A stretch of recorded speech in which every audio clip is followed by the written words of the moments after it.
Good morning friends. ફરીથી આપણે આજે ફિઝિક્સના લેક્ચરમાં મળ્યા છીએ. આજે ત્રીજા નંબરનું લેક્ચર છે. યુનિટ 1ની ચર્ચા કરી રહ્યા છીએ. લાસ્ટ લેક્ચરમાં આપણે જુદા જુદા ટોપિક્સની ચર્ચા કરેલી હતી. ક્લાસિકલ ફ્રી ઇલેક્ટ્રોન થિયરી શું છે, એની પૂર્વધારણાઓ શું છે અને એના સક્સેસ અને ડ્રોબેક્સ કયા કયા છે. બરાબર. હવે આજે જે અગત્યનો ટોપિક છે કે આ ચેપ્ટરનું હાર્ટ કહી શકાય એ ક્વેશ્ચનની ચર્ચા કરવાના છીએ. આ ક્વેશ્ચન પરીક્ષામાં વારંવાર 7 માર્ક્સની અંદર પૂછાય છે અને દરેક મિત્રોએ સરળતાથી અહીંયા શીખી જાય એવો મારો આશય રહેશે. અને અહીંયા આપણે જે માહિતીની ચર્ચા કરીએ છીએ ધ્યાનથી જોતા રહેજો. અને મટીરિયલ જે તમને આપેલું છે એ તમારી જોડે હાર્ડ કોપીમાં હોવું ફરજિયાત છે, જેના કારણે તમે એક્સપ્લેનેશન વ્યવસ્થિત સારી રીતે સમજી શકો. બરાબર છે. તો મિત્રો જોઈએ આજનો ક્વેશ્ચન શું છે કે રાઇટ ધ શોર્ટ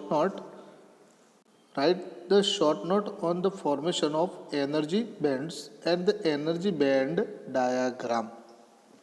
મિત્રો એનર્જી બેન્ડ શું છે, એનર્જી બેન્ડ ડાયાગ્રામ શું છે, દરેકને વિશે ચર્ચાઓ કરીશું.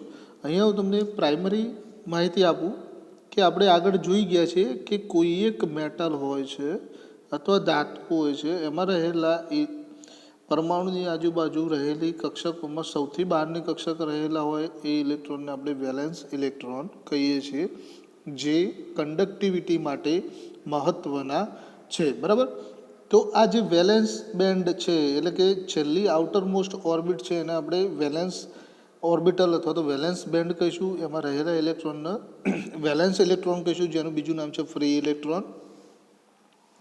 તો આ જે ફ્રી ઇલેક્ટ્રોન છે એ પહેલી જ જે થિયરી જોઈ હતી આપણે કે પાઉલી એક્સક્લુઝન પ્રિન્સિપાલ અનુસાર દરેક કક્ષકમાં 2 જ ઇલેક્ટ્રોન રહી શકે છે. એનાથી જો વધારે ઇલેક્ટ્રોન તમારી પાસે હોય તો એ નેક્સ્ટ ઓર્બિટમાં જશે, એનાથી વધારે હોય તો એને નેક્સ્ટ જશે. એ રીતે જુદી જુદી કક્ષકો ભરાતી જશે, જેને આપણે વર્ગીકરણ કર્યું હતું 1s 2s 2p 3s 3p etcetera. બરાબર. આ રીતે જે જુદી જુદી કક્ષકો છે 1s 2s 2p 3s 3p, તો આ દરેક કક્ષકમાં ઇલેક્ટ્રોન રહેલા હશે. કયા ઇલેક્ટ્રોન? Valence electron. અને આ દરેક ઇલેક્ટ્રોન પાસે પોતાની એનર્જી હશે. તો આ જે કક્ષકોમાં રહેલા ઇલેક્ટ્રોન છે અને એમની એનર્જી છે, તો એવી દરેક કક્ષકોને આપણે કહીશું એનર્જી બેન્ડ. દરેક કક્ષકમાં રહેલા ઇલેક્ટ્રોન અને એની પાસે રહેલી એનર્જી, એ એનર્જીને આપણે કહીશું એનર્જી બેન્ડ્સ. બરાબર. તો આ એનર્જી બેન્ડ્સની ખાલી પ્રાઇમરી માહિતી છે કે જે તમારા માઇન્ડ સેટ થઈ જાય કે 1s કક્ષક છે મિત્રો, 1s આમાં કેટલા ઇલેક્ટ્રોન હશે? 2 ઇલેક્ટ્રોન. તો એ 2 ઇલેક્ટ્રોન પાસે પોતાની એનર્જી હશે. કઈ કક્ષકમાં? 1s. તો એક 1s રહ્યું એ તમારો એક એનર્જી બેન્ડ થઈ ગયો. શું થઈ ગયો? એનર્જી બેન્ડ, કે જેમાં તમે કહી શકશો કે મેક્સિમમ 2 ઇલેક્ટ્રોન હોય છે. એના અનુસંધાનની એનર્જીવાળા એ બેન્ડને આપણે 1s એનર્જી બેન્ડ કહીએ. સપોઝ હું એમ કહું કે 2p એનર્જી બેન્ડ, તો મેક્સિમમ ઇલેક્ટ્રોન 2pમાં કેટલા હોય? p કક્ષકમાં 6 electron. તો એ 6 ઇલેક્ટ્રોનની એનર્જી એની સાથે હોય એટલે કે એ 2p એનર્જી બેન્ડ કહેવાય. 4s 3p 4p 3d આ બધા જ જુદા જુદા એનર્જી બેન્ડ છે. એમાં રહેલા મેક્સિમમ ઇલેક્ટ્રોન કેટલા છે તે પણ આપણે આગળની નેક્સ્ટ લેક્ચરની થિયરીમાં શીખ્યા હતા. બરાબર. તો આ થયા એનર્જી બેન્ડ્સ, કે કક્ષક, એમાં રહેલા ઇલેક્ટ્રોન, એની સાથે સંલગ્ન એનર્જી. બરાબર. હવે એની એક આગળની પૂર્વધારણા જોઈએ કે what are the energy band diagram. તો મિત્રો જો જે આપણે જે આ કક્ષક બતાવી છે કે છેલ્લી આઉટર મોસ્ટ કક્ષક છે, એમાં રહેલા ઇલેક્ટ્રોનને વેલેન્સ ઇલેક્ટ્રોન કહીએ છીએ. બરાબર. જે કન્ડક્ટિવિટી માટે જવાબદાર છે. તો કન્ડક્ટિવિટી માટે ક્યારે જવાબદાર હશે? કે જ્યારે આ કક્ષકમાં ફરતો હશે ત્યારે કન્ડક્ટિવિટી કરશે નહીં. જ્યારે આ ઇલેક્ટ્રોન આ છેલ્લી વેલેન્સ ઓર્બિટમાંથી મુક્ત થઈ જાય ત્યારે એ ઇલેક્ટ્રોન કન્ડક્ટિવિટી માટે જરૂરી છે. અને આ જ્યારે કક્ષકમાંથી મિત્રો મુક્ત થઈ જાય છે, અહીંયા વ્યવસ્થિત રીતે દેખાડવાનો ટ્રાય કરું છું. અહીંયા જુઓ, આ કોઈ એક વેલેન્સ ઓર્બિટ બતાવેલી છે. બરાબર છે. વેલેન્સ ઇલેક્ટ્રોન રહેલો છે. તો આ ઇલેક્ટ્રોન જ્યારે કક્ષામાં ફરતો હોય, ગોળ ગોળ કક્ષામાં ફરતો હોય, ત્યારે એ કન્ડક્ટિવિટી કરતો નથી, પણ કક્ષામાંથી મુક્ત થઈ જાય છે. અહીંયા જુઓ મિત્રો, આ જો આ ઇલેક્ટ્રોન જે બતાવું છું એ કક્ષામાંથી મુક્ત થઈ ગયેલો છે. બરાબર. આ જે ઇલેક્ટ્રોન છે એ કક્ષામાંથી મુક્ત. તો આ ઇલેક્ટ્રોન કંડક્ટિવિટી કરશે, એટલે કે આ ઇલેક્ટ્રોન કક્ષામાં નથી તો ક્યાં છે? કંડક્શન બેન્ડમાં. ક્યાં છે? કંડક્શન બેન્ડમાં, એટલે કે વાહકતા કરશે એ બેન્ડમાં. હવે આને જો હું 2D ડાયાગ્રામના રીતે દર્શાવું તો મિત્રો આ રીતે કંઈક થાય. જો કક્ષામાં ઇલેક્ટ્રોન રહેલો હોય ત્યારે ક્યાં હશે? વેલેન્સ બેન્ડમાં, બરાબર. બેન્ડ એટલે એનર્જી. છેલ્લી કક્ષક હતી આ મિત્રો, અહીંયા જુઓ મારી પેન ફરે છે ત્યાં. આ છેલ્લી કક્ષક હતી એને આપણે કહીએ છીએ વેલેન્સ ઇલેક્ટ્રોન, વેલેન્સ ઓર્બિટ અથવા તો વેલેન્સ કક્ષા, બરાબર. તો આ કક્ષકમાં ઇલેક્ટ્રોન રહેલો હશે તો એની પાસે એનર્જી હશે તો એનું નામ થશે એનર્જી બેન્ડ, એટલે કે વેલેન્સ એનર્જી બેન્ડ. એનું નામ છે વેલેન્સ બેન્ડ, બરાબર. Valence energy band. આમાં ઇલેક્ટ્રોન રહેલા હશે, બરાબર છે. તો એ કંડક્ટિવિટી કરશે નહીં, પરંતુ આ ઇલેક્ટ્રોન એનર્જી મળવાના કારણે મુક્ત થઈ જશે. મુક્ત થઈ જશે તો એ શું બનશે? કંડક્ટિવિટી માટે જવાબદાર. કંડક્ટિવિટી માટે જવાબદાર કે અહીંયા હશે એના આપણે કહીશું કંડક્શન બેન્ડ. શું કહીશું? Conduction band. તો મિત્રો જુઓ અહીંયા જો નીચે હશે એ વેલેન્સ બેન્ડ હશે, ઉપર હશે એ કંડક્શન બેન્ડ. એક વસ્તુ ખાસ ધ્યાનમાં રાખજો, જ્યારે ઇલેક્ટ્રોન વેલેન્સ બેન્ડમાં દર્શાવો છો, અહીંયા જો મિત્રો મારી પેન પર છે ત્યાં, જ્યારે વેલેન્સ બેન્ડમાં દર્શાવો છો ત્યારે તે કક્ષામાં રહેલો હોય છે. કક્ષામાં રહેલો હોય છે. કઈ કક્ષામાં? વેલેન્સ ઓર્બિટમાં. કઈ ઓર્બિટમાં? વેલેન્સ, સૌથી બહારની, બરાબર. જે કંડક્ટિવિટી કરશે નહીં. કંડક્ટિવિટી કોણ કરશે? જે કંડક્શન બેન્ડમાં ઇલેક્ટ્રોન રહેલો છે તે. કંડક્શન બેન્ડમાં રહેલો છે તે. કંડક્શન બેન્ડમાં કયો ઇલેક્ટ્રોન જઈ શકશે? જે વેલેન્સ બેન્ડમાં ઇલેક્ટ્રોન છે તે માત્ર જઈ શકશે. તો ઇલેક્ટ્રોન બે જુદી જુદી અવસ્થાઓમાં, વેલેન્સ ઇલેક્ટ્રોનની બે જુદી જુદી અવસ્થા, એક વેલેન્સ બેન્ડ અને કંડક્શન બેન્ડ, તથા આ વેલેન્સ બેન્ડ અને કંડક્શન બેન્ડની વચ્ચે જે જગ્યા દેખાય છે, આ મિત્રો જે જગ્યા દેખાય છે એને આપણે કહીશું એનર્જી ગેપ અથવા તો બેન્ડ ગેપ, જેને આપણે EG વડે દર્શાવીશું. શાના વડે? EG, energy gap. એટલે ત્રણ જુદા જુદા ટર્મ થયા મિત્રો, વેલેન્સ બેન્ડ, કંડક્શન બેન્ડ અને બેન્ડ ગેપ. તો આ જે છે તેને આપણે કહીશું energy band diagram. Energy band diagram. આ એક પૂર્વધારણા, પૂર્વ પ્રાથમિક સમજ છે. હવે આપણે આ ક્વેશ્ચનની લાઇન બાય લાઇન જોઈશું કે જુઓ શું કહે છે કે when two atoms comes closer to each other they interact and interchange their energy level. કોઈ બે અણુઓ હશે, આ જો એક અણુ આ એટમ અને એક આ એટમ, બરાબર. દરેક એટમની આજુબાજુ શું હશે? ઇલેક્ટ્રોન ફરતા હશે, બરાબર. આ જ્યારે બંને એકબીજાની નજીક આવશે ત્યારે આ ઇલેક્ટ્રોન એકબીજા સાથે આપલે કરશે. ઇલેક્ટ્રોન આપલે કરશે એટલે ઇલેક્ટ્રોન પાસે જ પોતાની એનર્જી હોય છે, એટલે કે આ એટમના ઇલેક્ટ્રોન આને એનર્જી આપશે અથવા તો આ એટમના ઇલેક્ટ્રોન આને એનર્જી આપશે. એટલે એકબીજા સાથે ઇન્ટરેક્ટ એટલે અથડામણ થાય અથવા તો એકબીજા સાથે રિએક્શન કરશે ત્યારે સાથે સાથે એનર્જીનું પણ આદાન પ્રદાન કરશે, બરાબર. તો શું કહે છે? આદાન પ્રદાન થશે. As the Pauli's exclusion principle, not more than two electron can have same energy level, therefore new energy level must be created. એટલે કે દરેક કક્ષકમાં મહત્તમ બે જ ઇલેક્ટ્રોન હોય છે મિત્રો. એનાથી વધારે જો ઇલેક્ટ્રોન હોય તો નવું એક એનર્જી લેવલ તમારે જરૂર પડશે.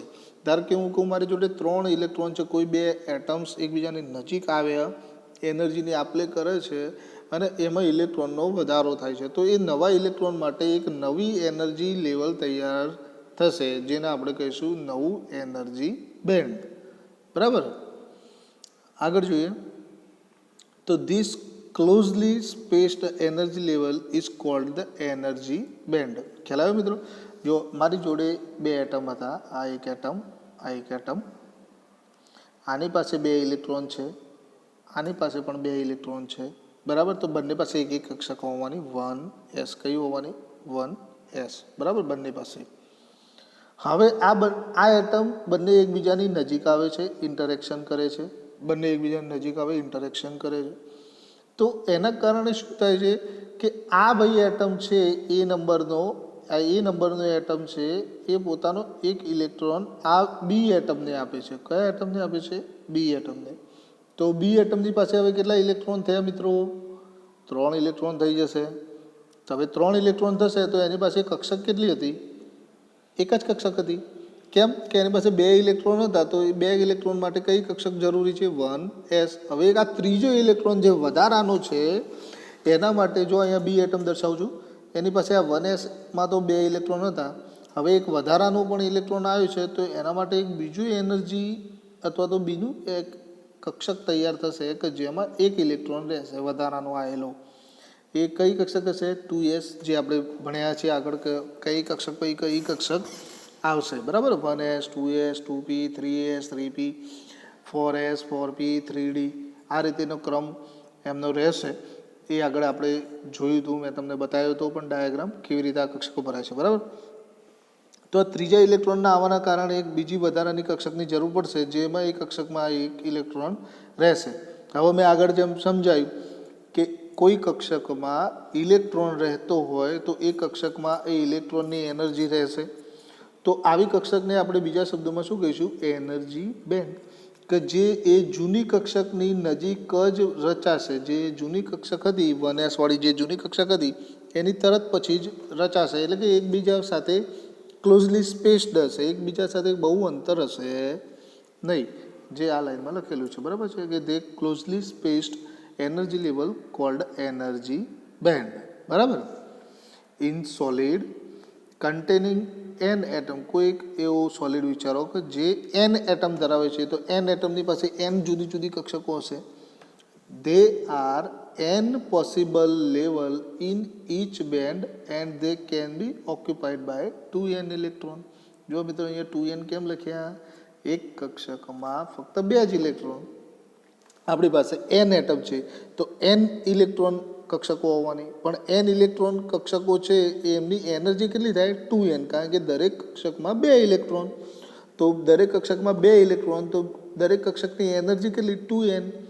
એનર્જી આવશે તો જ એ એનર્જી બેન્ડ, નહીતર એ ઓર્બિટ, કક્ષક. ખ્યાલ આવ્યો? હું એમ કહું કે 1s ઓર્બિટ, બરાબર, આ એક ઓર્બિટ છે, આમાં કોઈ ઇલેક્ટ્રોન નથી, તો આને આપણે ખાલી કક્ષક જ કહેવાય. શું કહેવાય? કક્ષક. માની લો આમાં 2 ઇલેક્ટ્રોન છે. કેટલા ઇલેક્ટ્રોન? 2 ઇલેક્ટ્રોન. આનું નામ છે 1s. બરાબર, તો 2 ઇલેક્ટ્રોન વાળી 1s ઓર્બિટ હવે શું થઈ જશે? 1s energy band. 1s energy band. કેમ કે એની અંદર 2 ઇલેક્ટ્રોન છે. ખ્યાલ? તો જો આવા n એટમ હોય તો n કક્ષકો આવી જુદી જુદી હશે. આ n કક્ષકોમાં દરેકમાં મેક્સિમમ કેટલા ઇલેક્ટ્રોન રહે? 2 ઇલેક્ટ્રોન જ રહે. તો આવી એનર્જી કેટલી થશે? 2n. તો 2n એનર્જી બેન્ડ પોસિબલ છે. કોના માટે? કે કોઈ સોલિડમાં n એટમ હોય તો.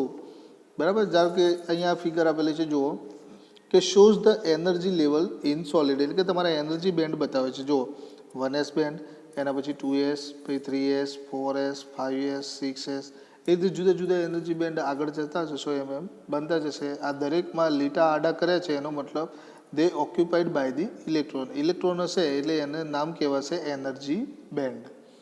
બરાબર, તો આ જુદા જુદા એનર્જી બેન્ડ વિશેની માહિતી થઈ. હવે આપણે જોઈએ કે એનર્જી લેવલના આધારે એનર્જી બેન્ડ કયા કયા હશે. તો 3 જાતના બેન્ડ હશે, જે મેં તમને આગળ પણ સમજાવ્યું છે કે valence band, conduction band and the energy gap. બરાબર, તો વેલેન્સ બેન્ડ કોને કહેવાશે મિત્રો? જુઓ, the band form by containing the valence electron is called valence band. સૌથી બહારની કક્ષકમાં રહેલા ઇલેક્ટ્રોનનો વેલેન્સ ઇલેક્ટ્રોન કહેશે, અને વેલેન્સ ઇલેક્ટ્રોનના કારણે જે બેન્ડ રચાય એને આપણે કહીશું વેલેન્સ બેન્ડ. સરળ ભાષામાં, the band form by containing the valence electron is called valence band. It is highest occupied energy band. It may be completely filled by electron. મિત્રો અહીંયા જે આપણે 2 લેવલ ડાયાગ્રામ બતાવ્યો હતો કે આ વેલેન્સ બેન્ડ નીચે હોય એમાં કોણ હોય? Valence electron. ઇલેક્ટ્રોન હાજર જ હોય, એટલે કે આ વેલેન્સ બેન્ડ હંમેશા ઇલેક્ટ્રોનથી સંપૂર્ણ ભરાયેલો જ હશે. બરાબર, આ 2 ટોપિક યાદ રાખવાના છે તમારા વેલેન્સ બેન્ડ, કે એવો બેન્ડ કે જે વેલેન્સ ઇલેક્ટ્રોન દ્વારા ભરાયેલો હોય તેને વેલેન્સ બેન્ડ કહેવાય. વેલેન્સ બેન્ડ હંમેશા ફિલ હોય, ભરેલો હોય, કારણ કે એની અંદર ઇલેક્ટ્રોન હોય છે, બરાબર. આગળ જોઈએ કંડક્શન બેન્ડ. તો જ્યારે વેલેન્સ બેન્ડમાંથી ઇલેક્ટ્રોન ઉપર જાય, વેલેન્સ બેન્ડમાંથી ઇલેક્ટ્રોન ઉપર જશે તો જ એ કંડક્શન બેન્ડમાં જશે. મતલબ it is defined by the lowest unfilled electron energy band.